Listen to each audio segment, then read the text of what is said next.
Здравствуйте, уважаемые телезрители. В эфире АЛЛАТРА-24, программа «Еще не вечер». В студии работаю я, Вера Черникова.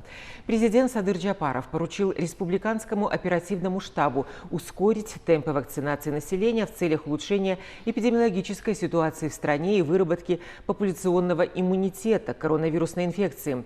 Глава государства призвал всех граждан страны проявить сознательность и пройти вакцинацию для защиты как своего здоровья, так и здоровья окружающих. О том, как проходит вакцинация, мы поговорим с главным специалистом Республиканского центра иммунопрофилактики Азимом Кыргызбаевым. Сегодня он гость нашей студии. Здравствуйте. Здравствуйте. Большое спасибо, что вы нашли время прийти к нам в студию, ответить на наши вопросы. Итак, буквально накануне президент Садыр Джапаров поручил ускорить темпы вакцинации населения. Скажите, пожалуйста, почему именно кампания по вакцинации стала делом государственной важности, и президент эту кампанию взял под свой контроль и поручил ускорить темпы? Ну, это из-за того, что, вот, как вы все уже знаете, уже давно Бишкек уже находится в красной зоне, потом город Ош и Ошская область вошла в красную зону, а также во всем мире идет вот, третья, четвертая волна коронавирусной инфекции, и из-за этого тоже вот, мы сейчас хотим вот, массово, точнее, всех граждан привить, не всех, вот около 2000 миллионов граждан привить в вакцинации, дабы чтобы получить коллективный иммунитет. Что такое выработка популяционного иммунитета к коронавирусной инфекции? От чего мы будем защищены? Если получат около 2,5 миллионов граждан вакцинации против COVID-19, то мы сумеем защитить тех граждан, которые по состоянию здоровья или ввиду того, что им не позволяет возраст, мы можем их защитить от коронавирусной инфекции. Это называется вот, коллективный иммунитет.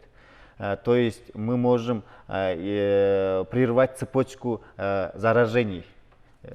Но когда мы говорим о том, что будет выработан коллективный иммунитет, я думаю, что речь идет о населении не только Кыргызстана, но и всего мира, потому что кампании по вакцинации проходят в разных странах нашего земного шара. И цель медиков, Всемирной организации здравоохранения, чтобы все люди на планете были вакцинированы, потому что мы имеем на сегодняшний день массовую миграцию. Наши люди постоянно ездят работать в другие страны, или наоборот уезжают на отдых. И вакцинация, она очень важна не только для Кыргызстана, но и для других стран.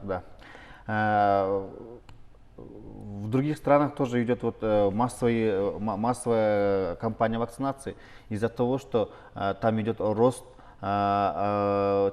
число заболевших именно коронавирусной инфекцией, а также еще идет рост заболевших именно дельта-штаммом тоже. Вот поэтому нужно вовремя вакцинироваться, чтобы защитить других наших сограждан. Глава ООН Антонио Гутерриш, он сказал, что необходимо провести как можно быстрее вакцинацию, потому что штамм коронавируса, он с каждым днем мутирует. И если мы сейчас не провакцинируем как можно большее количество людей, этот штамм изменится, и вот те вакцины, которые мы имеем на сегодняшний день, они не будут иметь никакого действия. Скажите, пожалуйста, каков механизм действия вакцины, как она защищает наш организм от заражения? Всемирная организация здравоохранения дала свои рекомендации по отношению вакцин против коронавирусной инфекции. Все вакцины, которые производятся в режиме ЧС против коронавирусной инфекции, они направлены не на профилактику, а на снижение смертности, а также для снижения вот, тяжелых случаев течения болезни коронавирусной инфекции, а также для разгрузки системы здравоохранения. Поэтому нужно вовремя вакцинироваться, а также, когда вот, мы получаем вакцину, наш организм запоминает вот это именно S-белок SARS-CoV-2, и тем самым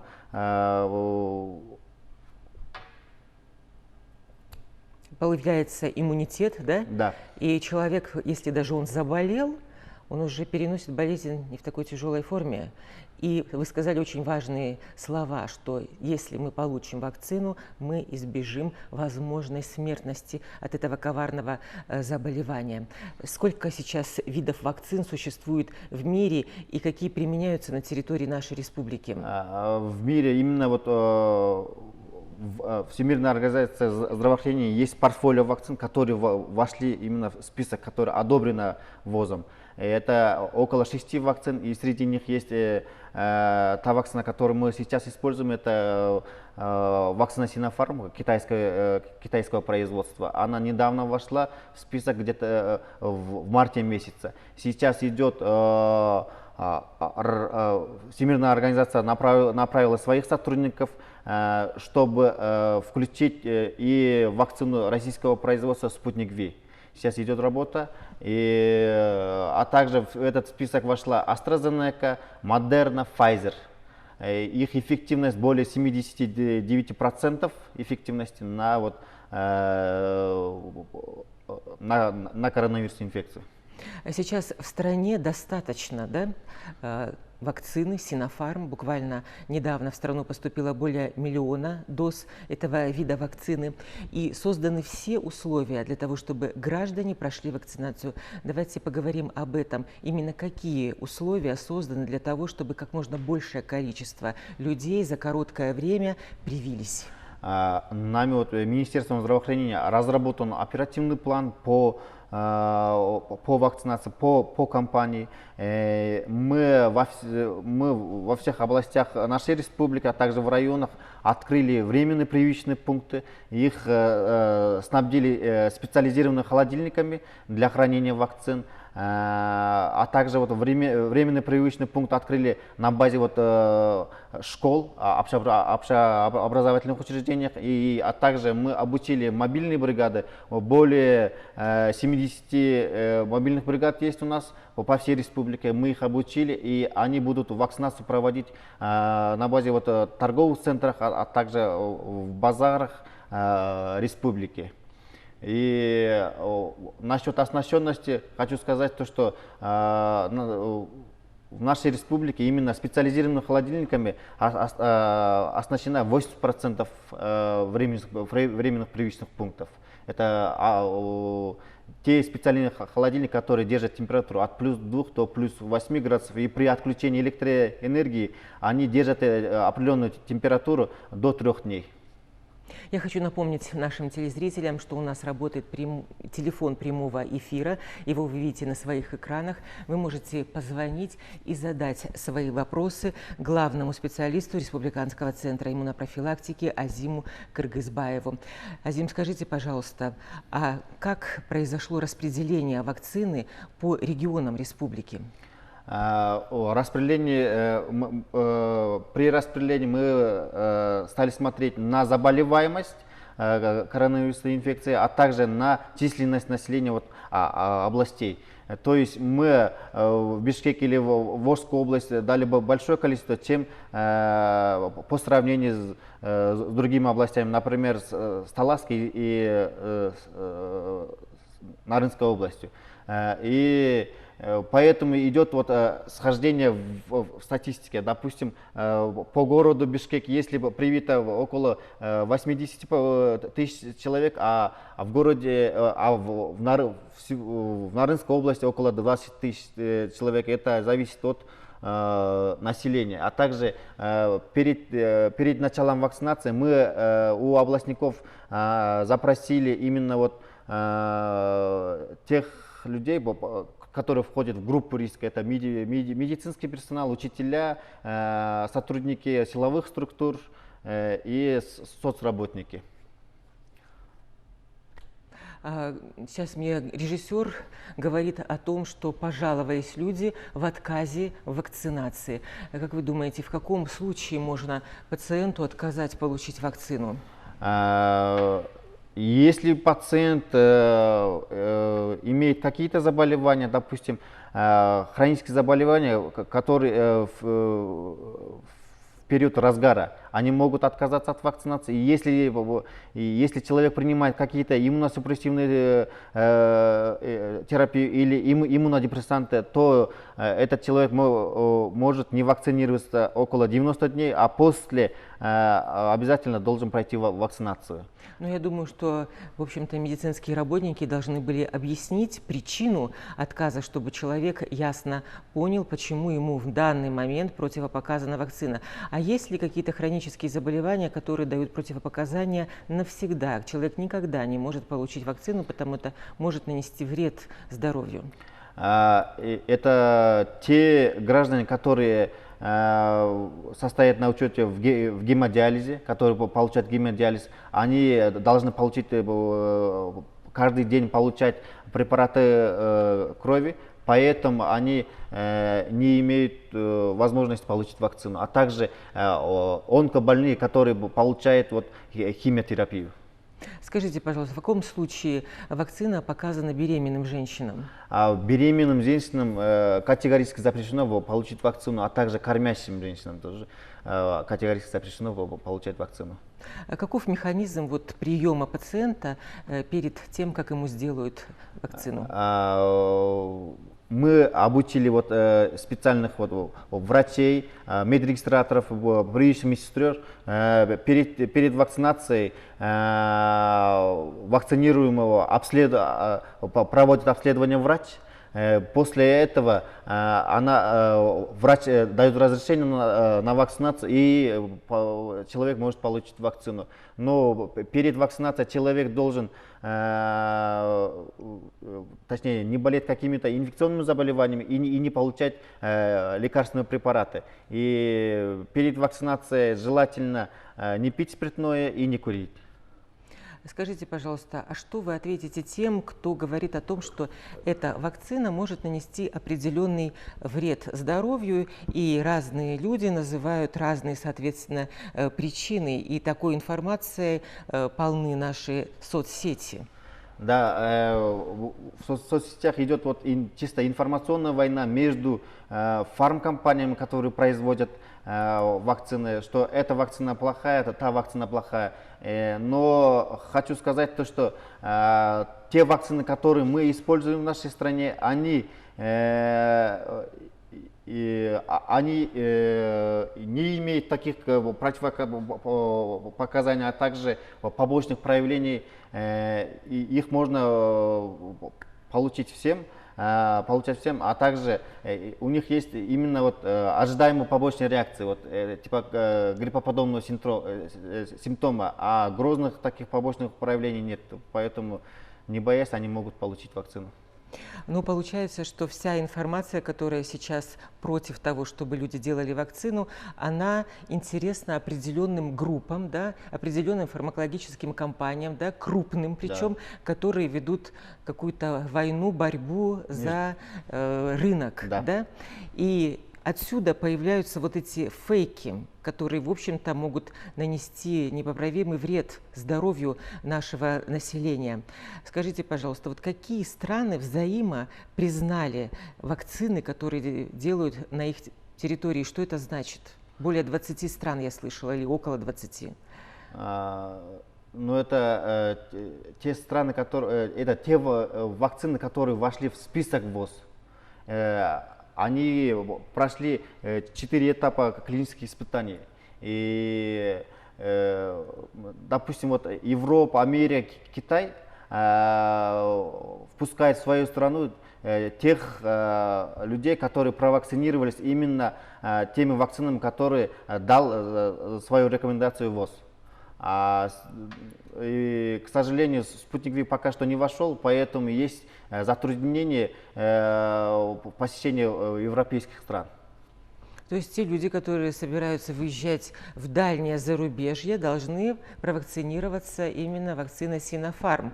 А если те люди, которые собираются ездить только в Россию, они могут вакцинироваться и спутником Ви? И спутником Ви, и Sinopharm могут вакцинироваться. Понятно. Скажите, пожалуйста, вот сейчас, в настоящее время, наше население говорит о том, что у нас ковидом болеет каждый второй. Вот буквально год назад медики говорили о том, что если появились какие-то признаки заболевания, это не что иное, ни грипп, ни ОРВИ, это на самом деле ковид.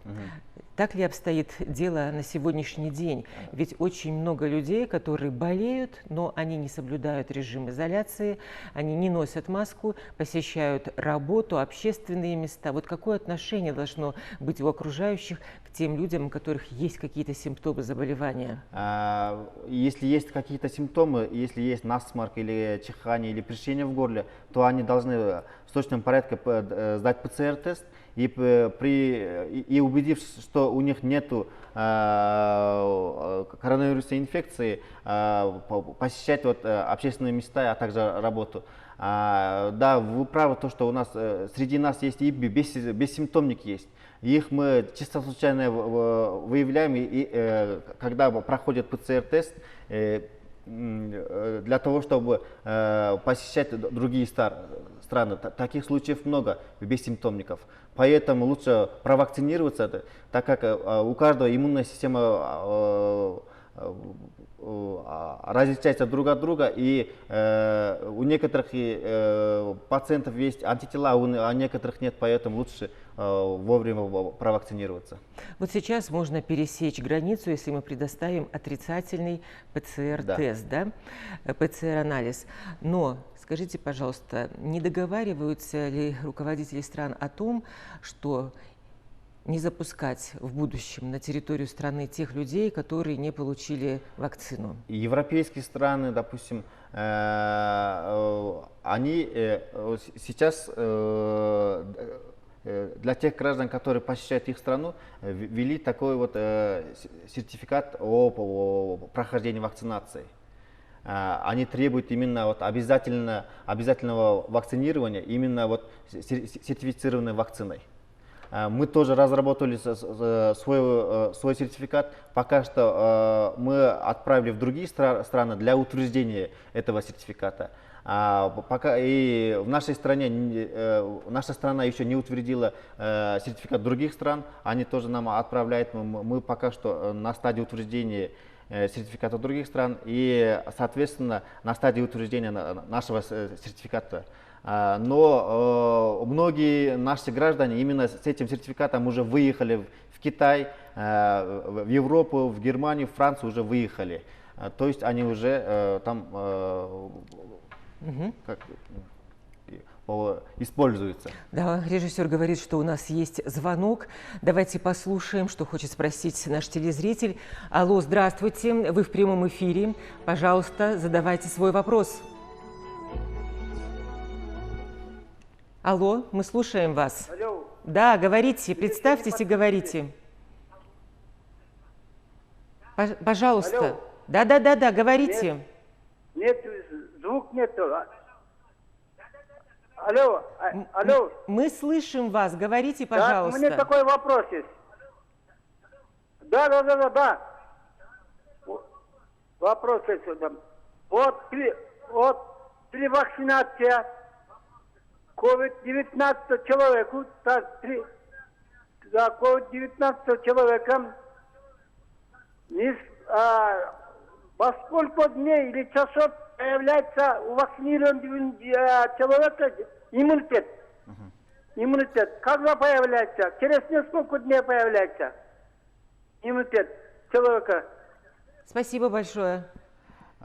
Если человек получил первую дозу, то антитела появляются через 14-15 дней, и к 21 дню уже антитела спадают. Поэтому мы вторую бустерную дозу назначаем.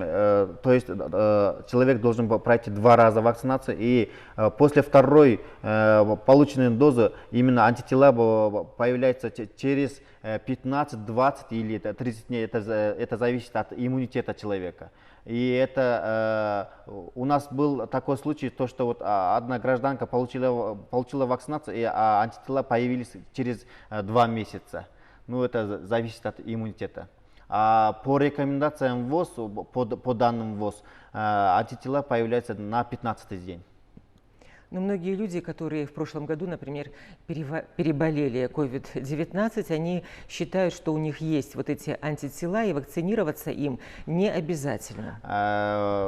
Нет, они тоже должны получить вакцину, так как мы не знаем, через сколько проходят именно вот эти IgG и антитела. Поэтому лучше не надо тратить деньги на повторные обследования, повторные анализы. Лучше пойти и бесплатно провакцинироваться.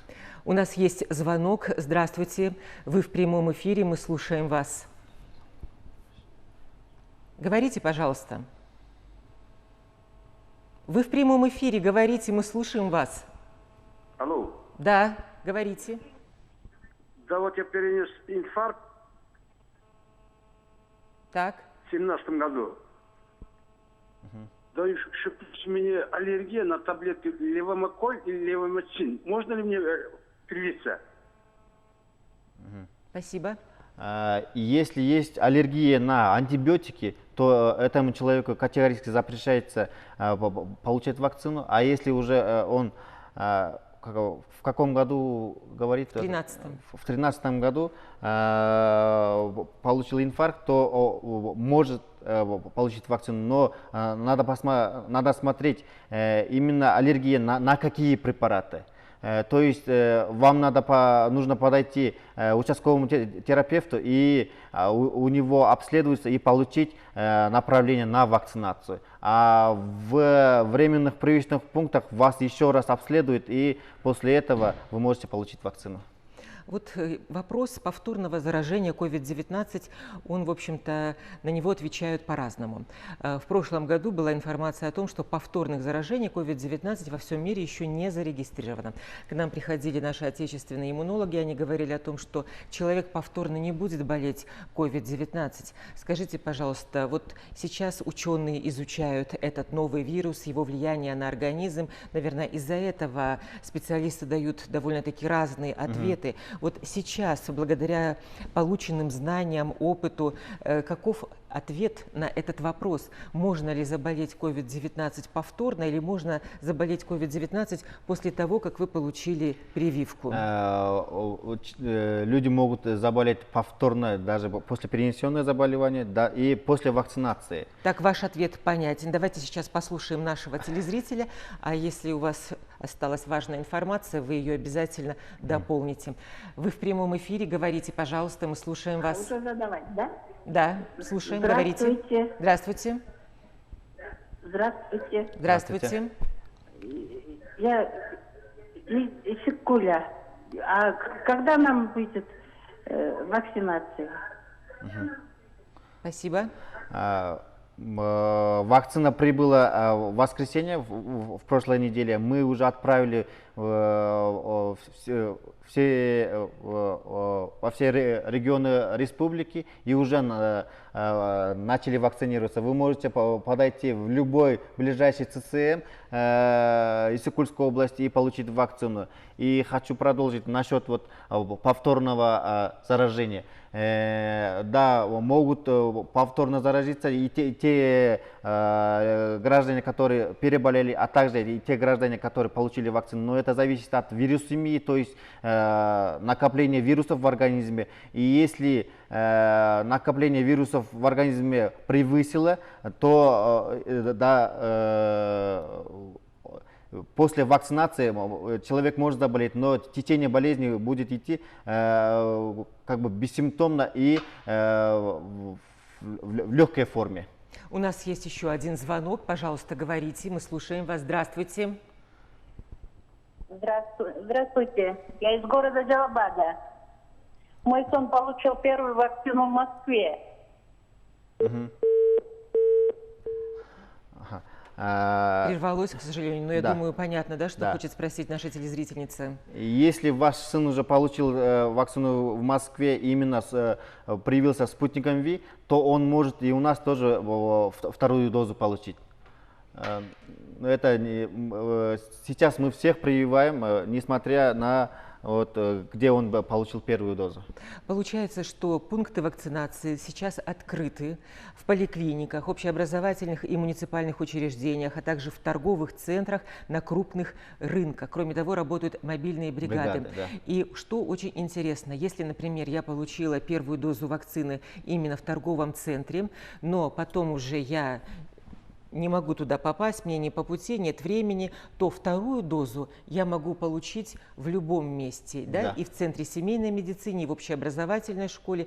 За счет чего? Каков механизм действует? У нас есть база, единая база есть. Если вы получили, допустим, вакцину в торговом центре или на базаре в Баткене, а вторую дозу хотите получить в Бишкеке, то вы уже, ваши данные уже в базе есть. Бишкекский ЦЦМ вводит вторую дозу, допустим, вы уже, когда мы вводим ваш ПИН, ваше фамилия, имя, отчество, вы уже там высвечиваете, такая-такая-то уже получила первую дозу, и вторую дозу они уже собственноручно уже добавляют.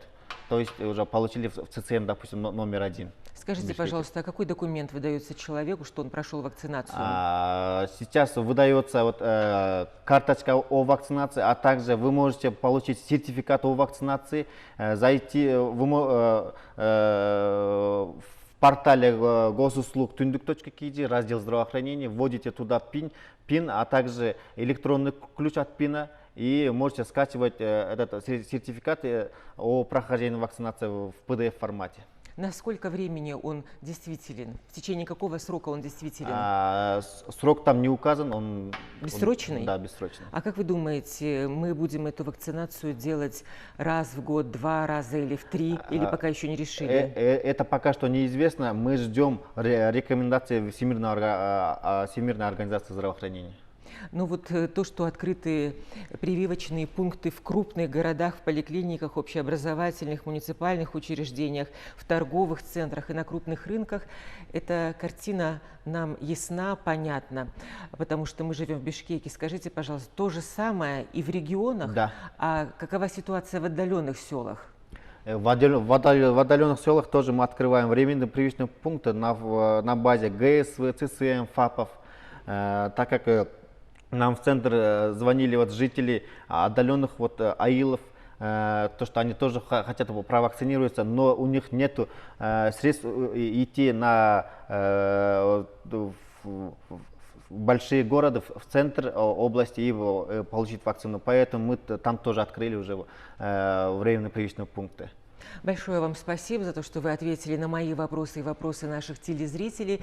Уважаемые друзья, я напоминаю, что мы беседовали с главным специалистом Республиканского центра иммунопрофилактики Азимом Кыргызбаевым. Оставайтесь на Лото 24. Всего доброго.